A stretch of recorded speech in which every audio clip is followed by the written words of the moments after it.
এখানে ধান্দা বাড়াইয়া লাভ নাই।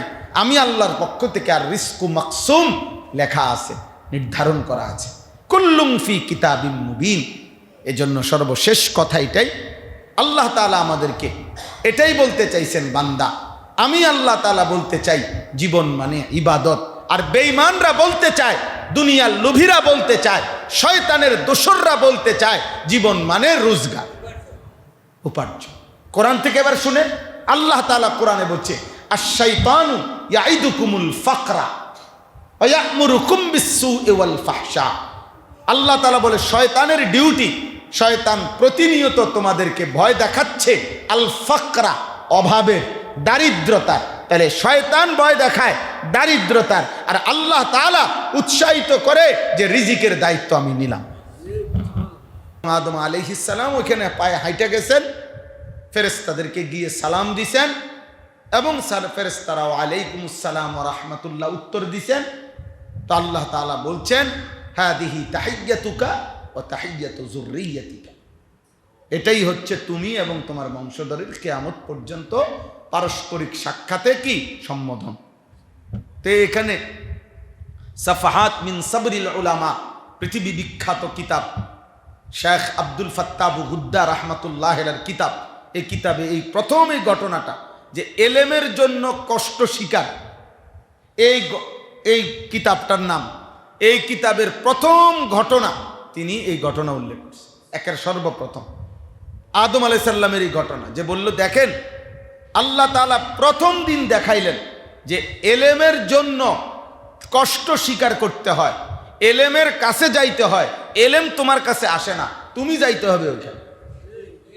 সেজদার সময় যখন হইছে, ফেরেশতা করে বলছে আদমকে এসে সেজদা করো। আর এলেমের সময় যখন হইছে, আদমকে বলছে যাও ফেরেশতাদের কাছে গিয়া এলেম অর্জন করে আসো। নাহলে তো উনি এখানেও দাঁড়ায় থাকতে পারতেন, তো সহজ বিষয়, ফেরেশতারা এখানে আসতে পারতো। আল্লাহ তাআলা বলছেন এটা এলেমের বিষয়, এলেম দামি, এলেম দামি, এলেম সবচেয়ে দামি, এলেম সবচেয়ে দামি, সবচেয়ে দামি। হযরত মূসা আলাইহিস সালাম ভাবছেন যেহেতু তিনি নবী, ওনাকে আল্লাহ তাআলা যেটুকু এলেম দিছে, এখন আর কারো কাছে এর চাইতে বেশি এলেম নাই। আল্লাহ বলছে না, এর চাইতে বেশি এলেম আছে, এর চাইতে বেশি এলেম আছে। তো আল্লাহর কাছে মূসা আলাইহিস সালাম বলছে তো সেই অতিরিক্ত এলেম আমি অর্জন করতে চাই মাওলা। আল্লাহ বলছে এখানে বসে হবে না, লম্বা পথ সফর করতে হবে, লম্বা পথ। মূসা আলাইহিস সালাম খাদেমকে সাথে নিয়ে লম্বা পথ সফর করছে। প্রথমে স্থলপথ, মাটির পথ, এরপরে জলপথ, হ্যাঁ, এরপরে খাজির আলাইহিস সালামের সাথে সাক্ষাৎ করছে, এরপরে তিনটা বিষয়ের এলেম অর্জন করছে। এই এক নাম্বার হলো আপনার একটা নৌকা ছিদ্র করে ফেলছে খাজির আলাইহিস সালাম। মূসা আলাইহিস সালাম এটা বুঝছে না, কেন ছিদ্র করলো। একটা বাচ্চাকে হত্যা করে ফেলছে, মূসা আলাইহিস সালাম এটাও বুঝছে না। একটা দেওয়াল কাত হয়ে গেছে, এটা সোজা করে দিছে, মূসা আলাইহিস সালাম এটাও বুঝছে না। তো খাজির আলাইহিস সালামের তিনটা আচরণ একটাও তিনি বুঝেন নাই। পরবর্তীতে খাজির আলাইহিস সালাম এটা যখন বুঝাইয়া বলছেন, তো মূসা আলাইহিস সালামের এলেম হইছে, তো তিনি বুঝছেন।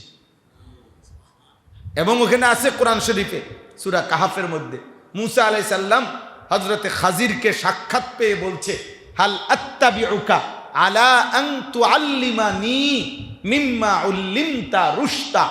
আল্লাহ তাআলার পক্ষ থেকে আপনি যেই সঠিক এলেম প্রাপ্ত হয়েছেন, আমি আপনার সঙ্গী হতে চাই, সেখান থেকে কিছু এলেম আমি অর্জন করতে চাই। এলেমের জন্য জামানার নবী মূসাকে আল্লাহ তাআলা সফর করাইছে।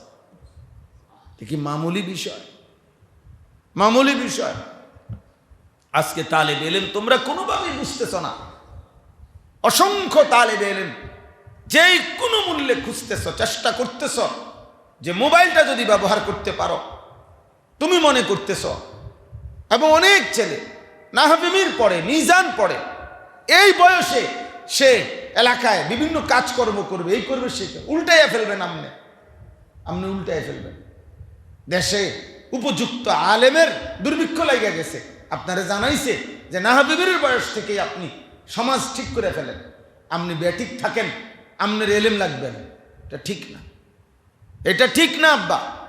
আমি বলছি, আমার সাফ কথা, তালেব এলেম ভাই তোমাদেরকে বলি, প্রয়োজনে পিছনের কাজ, সবার মেধা, সবার মুখস্থ শক্তি, সবার বুঝ শক্তি এক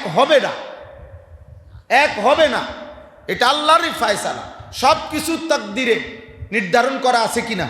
তাহলে কার পড়া কদ্দুর, কার মেধা কদ্দুর, বাত যেমন নির্ধারিত, নিঃশ্বাস যেমন নির্ধারিত, তো মুখস্থ কার কতবারে হবে এটাও তো কি আছে, তাকদিরের মধ্যে লেখা আছে। এটা নিয়ে তো আমার টেনশন করার কিছু নাই। প্রয়োজনে পিছনের কাতারে সর্বশেষ ছাত্র হিসাবে তুমি বসে থাকো, পিছনে পড়ে থাকো, পিছনে বসে থাকো, এরপরও পড়া শেষ করো। একদিন পৃথিবী তোমাকে আলেম হিসাবে কদর করবে, আলেম হিসাবে কদর করবে। পিছনে বইয়া থাও, কোনো অসুবিধা নেই। এটা জরুরি, এটা জরুরি। অসংখ্য তালেব এলেম নিজের ইচ্ছা মতে মাঝপথে পড়া ছেড়ে দেয়, ইচ্ছা করে, কোনো কারণ নেই। পারিবারিক সমস্যা, মিথ্যা কথা, পারিবারিক সমস্যা, পারিবারিক সময় একটু টানা হেসরা সংসারে, এর চাইতে বেশি টানা হেসরা। ইমামে আবু ইউসুফ রহমতুল্লাহ আলাই, তার মা, তার বাবা ছিল না, মা কাজে পাঠাইছেন, রুটির দোকানে কাজ করতেন।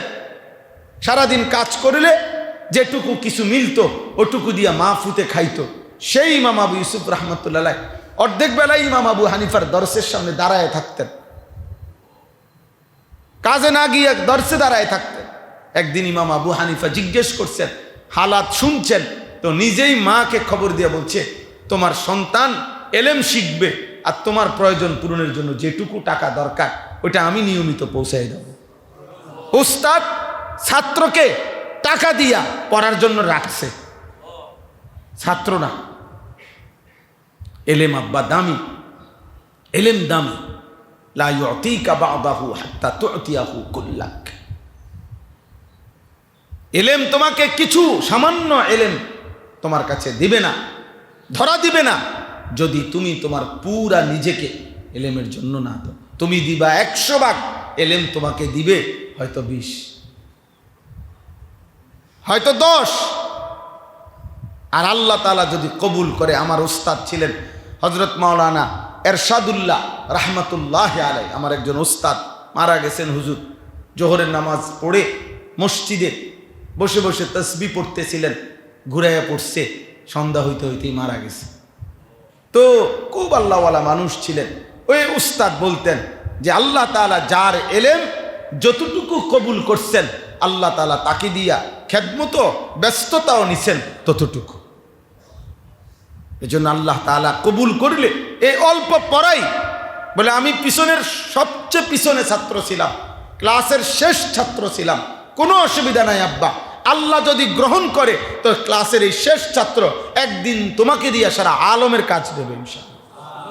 হযরত জি মাওলানা ইলিয়াস রহমতুল্লাহ আলাই, দাওয়াত ও তাবলীগের মুরব্বী যিনি ছিলেন, ইলিয়াস রহমতুল্লাহর জীবনী যেই কোনো তালেবে এলেম পড়ে দেখো, দ্বীনি দাওয়াত কিতাব আছে ওনার জীবনীর উপরে।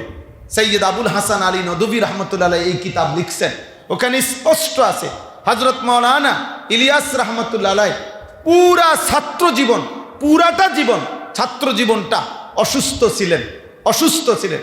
কখনো সপ্তাহ, 15 দিন, 20 দিন, মাসকে মাস তিনি বিছানায় পড়ে থাকতেন।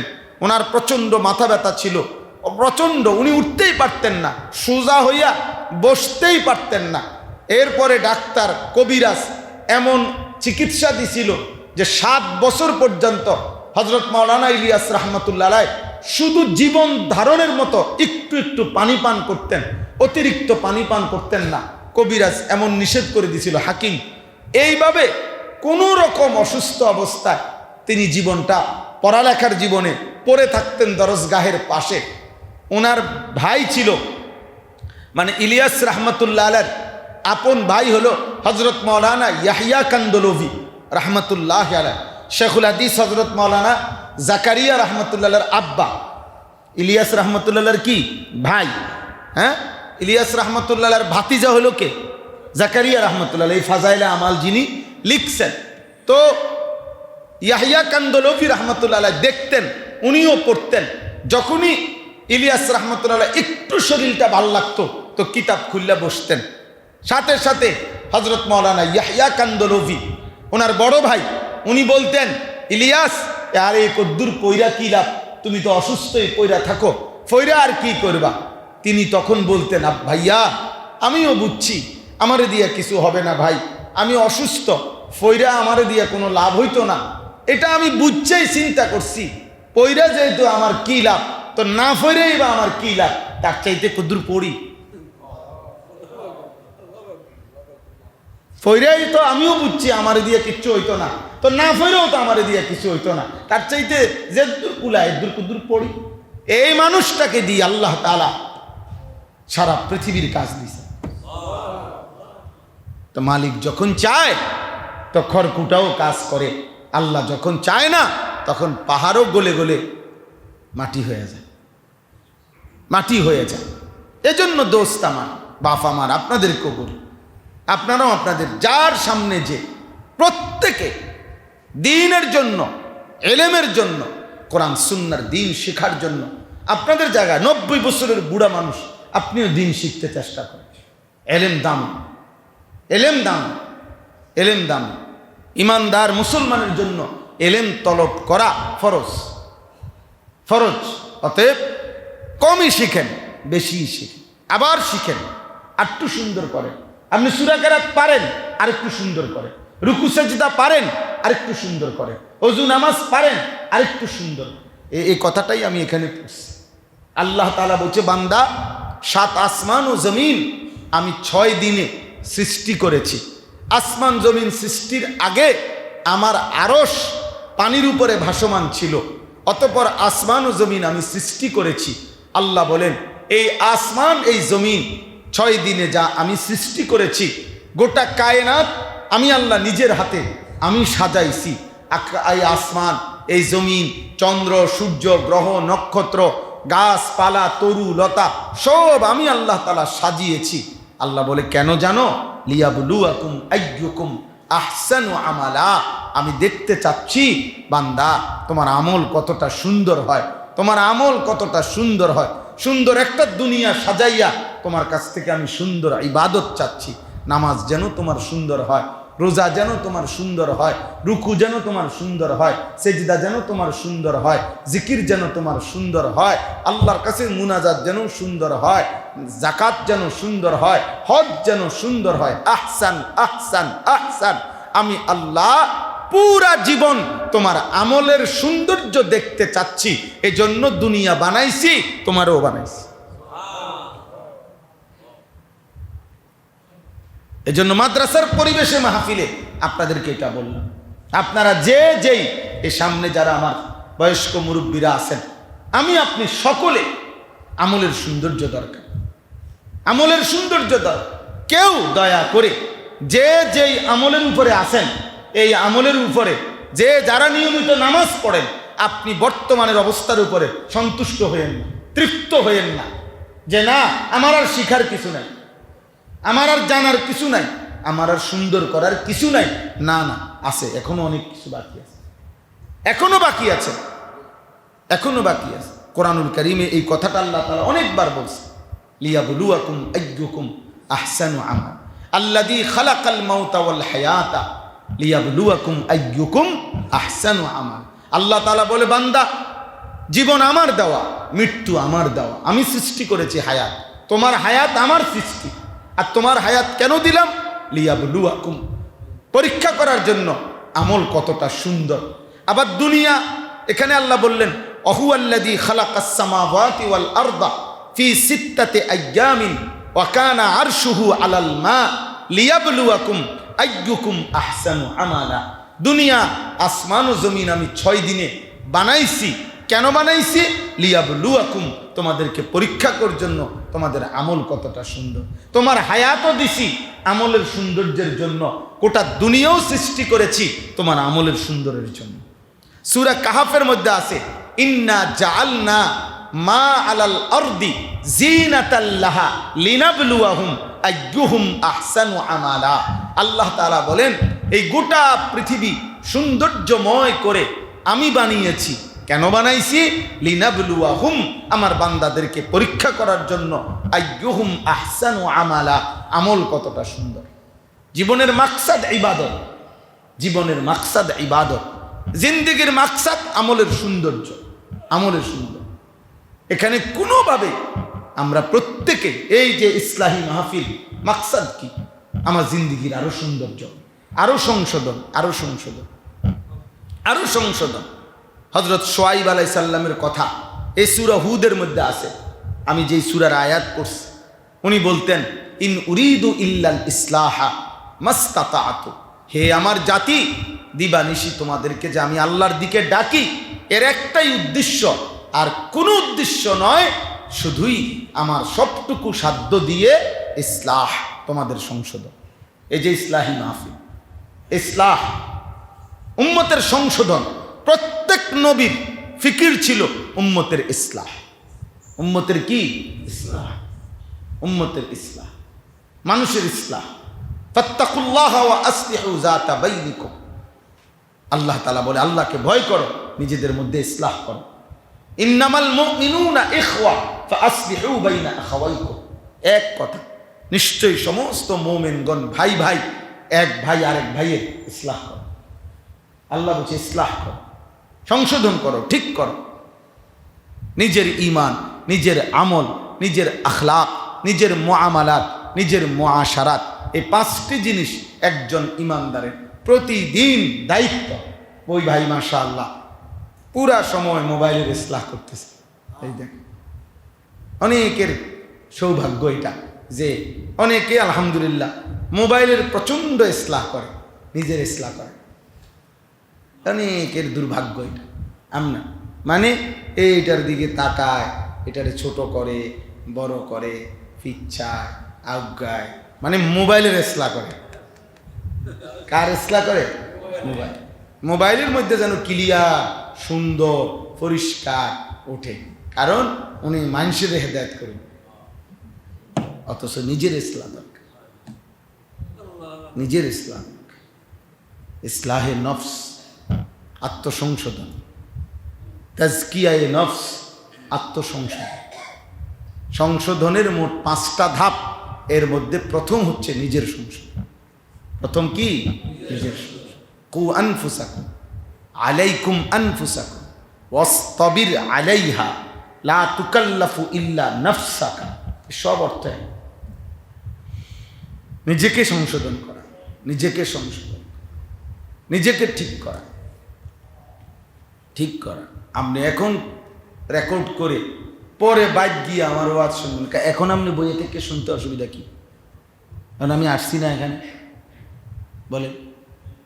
হ্যাঁ না হুজুর, আরেকজনের জন্য উড়াইতে আসি, আরেকজনের আপনি বহাই, আপনি হেনে যান, ওনারা আইতে কম, দুটাই অনর্থক চিন্তা। আল্লাহ আমাদেরকে হেফাজত করেন। জি ভাই, তো এইখানে আছে, আমি শুধু একটা কথা বলার জন্য এই 2টা আয়াত পড়ছি, এর মধ্যে এক আয়াতের তর্জমা বলেই ফেললাম। মূলত আজকের এই পৃথিবীতে আমরা এই কথাটাই, ছোট্ট কথা শুধু বুঝাইতে চাই। আজকের এই পৃথিবীতে সমস্ত ইউরোপ এবং ইবাদত এবং বন্দিগি, ঈমান এবং ইসলাম যাদের জীবনে নাই, তাদের একটাই কথা যে জীবন মানে উপার্জন। জিন্দিগির একটাই লক্ষ্য, উদ্দেশ্য, মাকসাদ, যে রোজগার। আজকের এই গোটা পৃথিবীতে, বস্তুবাদের এই দুনিয়ায়, পুঁজিবাদের এই দুনিয়ায় উপার্জনের এই পরিমাণ, কামাই রোজগারের এই পরিমাণ নেশা, যে আজকে সংখ্যাগরিষ্ঠ মুসলমানের কলিজার ভিতরে, মাথার মধ্যে, ব্রেনের মধ্যে দুশ্মন এ কথা শক্তভাবে বসায় দিছে, তুমি এবং তোমার পরিবার, ছেলে মেয়ের জীবনের একটাই মাকসাদ উপার্জন, উপার্জন, রোজগার, রোজগার, রোজগার, জীবনের একটাই মাকসাদ। ছেলে বড় হইতেছে, টেনশন বাড়তেছে, কি করে খাইব, কি করে খাইব, কি করে খাইব। ওনার নিজের জিফুত বড় হইতেছে, ওনার টেনশন কেমনে বাড়িঘর বড় করব, কেমনে আরো ঘর করব, আরো জমি, আরো বাড়ি, আরো তালা, উপার্জন, দুনিয়া। আমাদের কাছে এটা এই ইউরোপ আধুনিকতার পৃথিবী আমাদের মাথায় বুঝাই দিছে জীবন মানেই উপার্জনের ফিকির, উপার্জনের ফিকির। অথচ আল্লাহর কসম, আল্লাহ তাআলা বলছে জীবন মানে ইবাদত।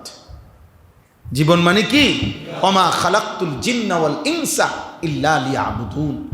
ইবাদতের জন্য আল্লাহ আমগরে বানাইছে। যেটা আমাদের 1 নম্বর ছিল আমরা সেটাকে 2 নম্বরে নিয়ে আসছি, যেটা 2য় নম্বরে ছিল এটাকে আমরা 1 নম্বরে নিয়ে আসছি। উপার্জন করা নাজায়েজ না, উপার্জন করা ইসলামে নিষেধ না, উপার্জন করা ইসলামে নিরুৎসাহিত করে নাই, বরং আল্লাহর নবী সাল্লাল্লাহু আলাইহি ওয়াসাল্লাম বলছেন তালাবু কাসবিল হালালে ফরিদাতুন বাদাল ফরিদা। নামাজ ফরজ, নবীজি বলেন এই ফরজ নামাজ আদায়ের পরে হালাল রোজগার তালাশ করা ফরজ। যাকাত ফরজ, যাকাত ফরজ আদায়ের পরে হালাল রোজগার তালাশ করা ফরজ। রোজা ফরজ, রোজার ফরজ আদায়ের পরে হালাল রোজগার তালাশ করা ফরজ। হজ ফরজ, হজ ফরজ আদায়ের পরে হালাল রোজগার তালাশ করা ফরজ। ইসলামের যেই মৌলিক ফরজ ইবাদত, ওই ফরজ ইবাদত পালনের পরে উপার্জনের তালাশ করা এটাও ফরজ। এটা সুন্নত না, এটা নফল না। তাহলে ইসলাম উপার্জন করতে, রোজগার করতে নিষেধ করছে? নিষেধ করে নাই। কিন্তু আমরা উল্টায় ফেলছে। আমাদের কথা হইল জীবন মানেই উপার্জন, এজন্য উপার্জনের ফিকির হয় প্রতিদিন, ইবাদতের ফিকির হয় শুক্রবারে 2 রাকাত। এটা হয়ে গেছে 2য় নাম্বার। রোজগার হবে প্রতিদিন, নামাজ হবে শুধু শুক্রবারে, নামাজ হবে শুধু শুক্রবার, শুধু 2 রাকাত, শুধু 2 রাকাত, শুধু 2 রাকাত। 1:25 ঢুকবে মসজিদে, 1:40 বাইরে যাবে। এই 15 মিনিট, 15 মিনিটের মধ্যে কমপক্ষে ঘড়ি দেখছে 30 বার,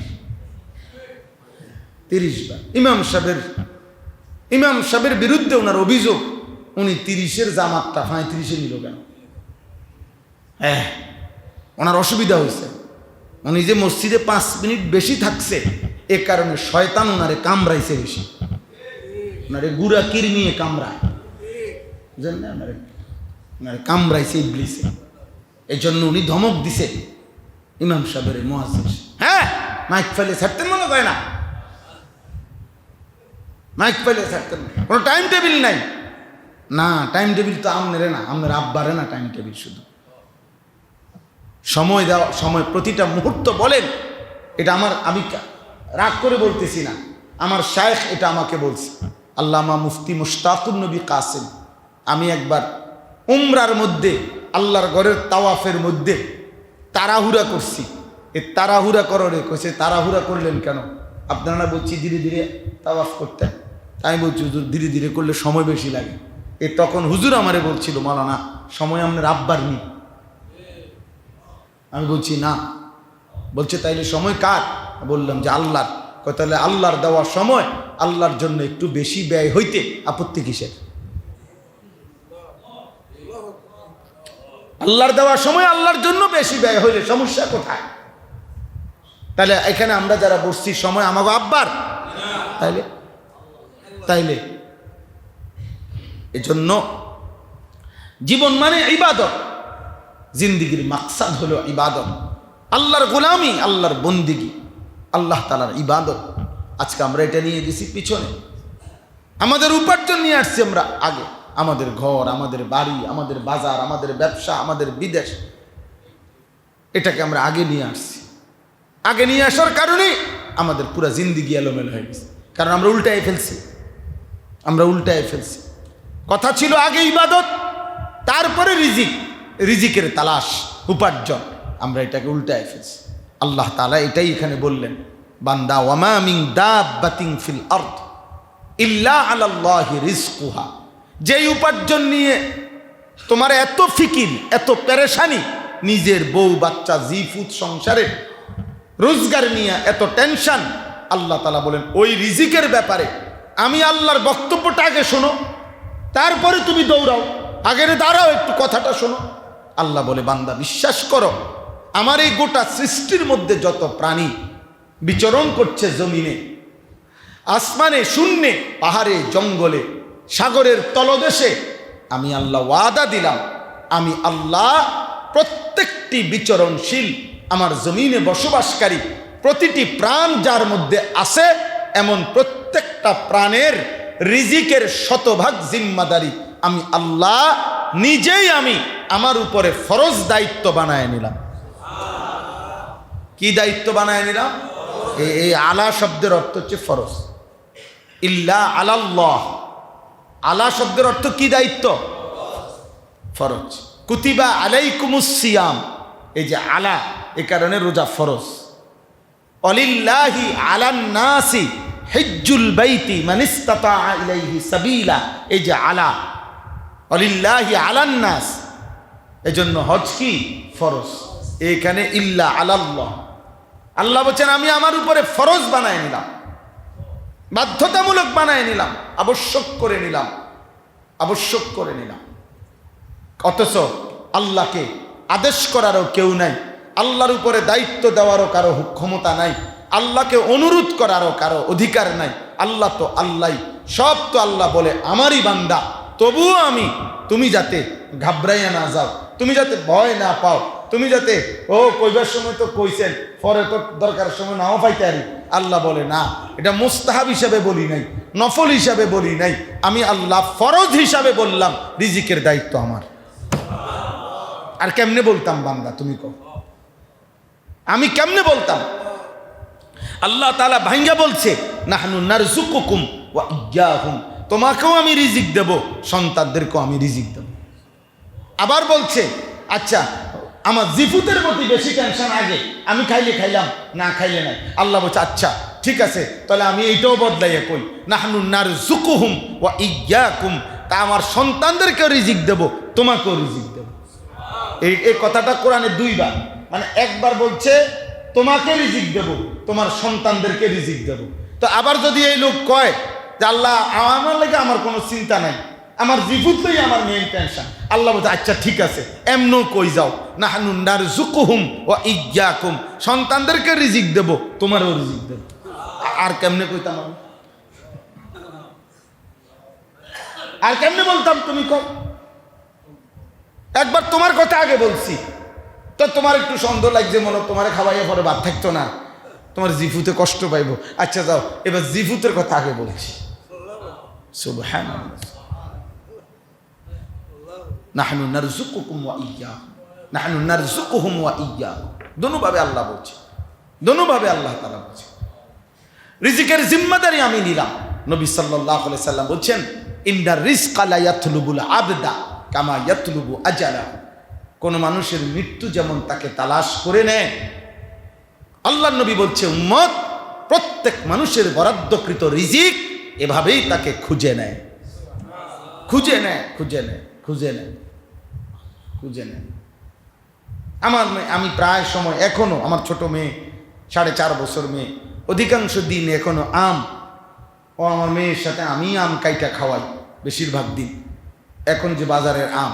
তো এমন অনেক সময় হয় এই প্রতিদিনে যে কোনো একটা টুকরা আম আমি ওরে দিতেছি, ও খাইতেছে, আরেক পরে এই টুকরাটা আমার জন্য আমি দিয়েছি, এনে নিয়ে আইছি। এমনও অনেক সময় হয় যে আমার মেয়েটা আমার এই টুকরাটাও নেয় না আমার কাছ থেকে, তাহলে এটা তার রিজিক, সে মনে যেন ছিনায় নিচ্ছে, ও যেন বলতেছে আব্বা এটা আপনার না, এটা আমার রিজিক, আমার। আল্লাহ তাআলা বলেন বান্দা প্রত্যেকের রিজিক আমি যথাযথ পৌঁছিয়ে দেব, পৌঁছিয়ে দেব, পৌঁছিয়ে দেব, রিজিককে তালাশ করে নিবে। তো এখানে আল্লাহ তাআলা বলেন আজকে আমরা এই যে তালেবে ইলম যারা ভাই মাদ্রাসায় পড়ো, ভাই কওমি মাদ্রাসায় আমরা পড়ালেখা করি, দোস্ত আমার 160 বছর তো এই পৃথিবী 1 সিজন 2 সিজন নামিয়া 1866 সনে মে মাসের 30 তারিখ দারুল উলুম দেওবন্দ আমাদের কওমি মাদ্রাসার প্রথম মাদ্রাসা প্রতিষ্ঠিত হয়েছে। সেই থেকে নিয়ে 2026 পর্যন্ত এক টানা এই পর্যন্ত 160 বছর, 160 বছরের ইতিহাসে হাজারবার লক্ষবার এই পৃথিবী দেখছে কওমি মাদ্রাসায় পড়ার কারণে রিজিকের জন্য কেউ মরে নাই, রিজিকের জন্য কেউ বরবাদ হয় নাই। 160 বছরের যেই ইতিহাস হয় নাই, আগামী 160 লক্ষ বছরও এই ইতিহাস হবে না ইনশাআল্লাহ। এটা হবে না। নাই তো পৃথিবীতে গত 160 বছরে ইতিহাসে দারুল উলুম দেওবন্দ প্রতিষ্ঠিত হওয়ার পর থেকে আজকে পর্যন্ত কওমি মাদ্রাসার কোনো সন্তান, কওমি মাদ্রাসার কোনো আলেমে দ্বীন, কওমি মাদ্রাসার আকীদা লালনকারী কোনো পরিবার বাতের অভাবে, রিজিকের অভাবে, সম্পদের অভাবে ধুকে ধুকে মরে গেছে, সেই ইতিহাস পৃথিবী দেখা। কথা বলে দেখা। বলে এই জন্য তালেব ইলমদেরকে উৎসাহের জন্য বললাম, উৎসাহের জন্য বললাম, দোস্ত আমার হিম্মত করো। রিজিকের ফয়সালা কার হাতে? আল্লাহর হাতে, আল্লাহর হাতে, আল্লাহর হাতে, আল্লাহর হাতে। আমি সরকারি মাদ্রাসায় চাকরি করতাম, 11 বছর চাকরি করছি। যে সময় চাকরি ছেড়ে দিছি, হজে গেছি, আমার শায়েখ আল্লামা মুফতি মুশতাকুর নবী সাহেব আমারে বলছিল, মাওলানা এতদিন গুণে নিছেন, এখন আর গুণা ছাড়াই দিবেন। মালিক একদিনও বেইজ্জতি করেন। আলহামদুলিল্লাহ, আলহামদুলিল্লাহ। বুজুর্গানে দিন আউলিয়ায়ে কেরাম বলে যে আল্লাহ যেন ডাক দিয়া তার বান্দাকে বলে, বান্দা আমার জন্য ছেড়ে দেখো, আমার জন্য ত্যাগ করো, আমার জন্য ত্যাগ করো। যদি আমি তার চাইতে বেশি তোমারে না দেই তো আমি আল্লাহরে খোঁটা দিও যে আমনের কথা মতো দুনিয়া ছাড়ছিলাম, আমনে বেশি দিলেন না, কা জবাব দেয়। আল্লাহ বলে, আমি এমন আল্লাহ না তোমার মতো বান্দা আমারে খোঁটা দিবার মতো, আমি এমন খোদা না। মুচকি লিয়ে ছোড় কে দেখ, আমার জন্য ছেড়ে দেখো, দুনিয়া ছেড়ে দাও বেটা, দুনিয়ার লোক ছেড়ে দাও আব্বা। আল্লাহ তাআলা বলছে যেটুকু রিজিক প্রাপ্য বরাদ্দ আমি আল্লাহ পৌঁছাবেন কিনা? ওয়ায়ালামু মুস্তাকাররাহা ওয়া মুস্তাউদাআহা। আশ্চর্য সুন্দর এই শব্দ। আল্লাহ তাআলা বলছে, বান্দা তোমার জীবনের 2টা ঠিকানা হায়াতে, একটা হলো পূর্ণ ঠিকানা, আর একটা হলো সাময়িক ঠিকানা। তুমি নির্দিষ্ট একটা ঘর পরিবার আছে তোমার, এখানেই তুমি অধিকাংশ সময় থাকো। আবার জীবন চলার পথে তুমি বিভিন্ন সময় বিভিন্নখানে থাকো। আল্লাহ তাআলা বলেন, যেমন আমি অধিকাংশ সময় দুপুরে ভাত খাই বাসায়, আর অধিকাংশ সময় রাত্রের খানা খাই মানুষের বাড়িতে, মাহফিলে না। তো আল্লাহ তাআলা বলে, আনিস তুমি পূর্ণ ঠিকানা যে বাসা, ওইখানেও তোমার রিজিক কখন পৌঁছাইতে হবে আমি মুস্তাকার, তোমার আসলি ঠিকানা এটাও আমি জানি। মুস্তাউদাআহা, জীবন চলার পথে সাময়িক ঠিকানা কখন কোথায় এটাও আমি জানি। দেখবা ঘরেও আমি রিজিক পৌঁছাইছি, আবার মাহফিলের জন্য যে সিলেট গেছো সেখানেও আমি রিজিক পৌঁছাইছি। আমি জানি, আমি জানি। ইয়ালামু মুস্তাকাররাহা ওয়া মুস্তাউদাআহা। আর এটার দ্বিতীয় তাফসীর হলো, তুমি পূর্ণ হায়াত কোথায় থাকবা এটাও আমি জানি। শেষ পর্যন্ত মুস্তাউদা, তোমাকে দাফন করে কোন কবরস্থ করা হবে আমি সেটাও জানি। কোন কবরের মাটিতে তুমি ঢুকবা আমি সেই পর্যন্ত সেটাও জানি। অতএব তুমি ঘাবড়াইও না। তুমি বাড়িতে থাকলেও আমি রিজিক দেব, সৌদি আরব থাকলেও রিজিক দেব, মুরাদনগর থাকলেও রিজিক দেব, চিটাং থাকলেও রিজিক দেব। হুয়াল্লাযী জাআলা লাকুমুল আরদা যালুলান, আল্লাহ বলছে জমিন পুরাটা আমি তোমাদের অধীনস্থ করে দিয়েছি। ফামশু ফি মানাকিবিহা, আমার জমিনের পিঠে তোমরা চলো যেখানে মন চায়। ওয়া কুলু মির রিজকিহি, আমি আল্লাহর রিজিক খাও। দেখো গিয়া বাংলাদেশেও আমার রিজিক, সৌদিতে আমারই রিজিক, ইটালিতে আমারই রিজিক, এখানেও আমার রিজিক, সেখানেও আমার রিজিক। কার? আল্লাহর না।